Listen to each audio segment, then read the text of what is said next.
शायद कुत्तों से नफरत करना छोड़ देंगे। आप इसे जानने के बाद महाभारत का युद्ध समाप्त हो चुका था। सब कुछ जीतने के बाद भी युधिष्ठिर सब कुछ हार चुके थे, भाइयों को, परिवार को, साथियों को।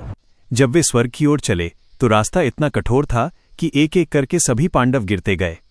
अंत में केवल युधिष्ठिर बचे और उनके साथ चल रहा था एक साधारण सा कुत्ता।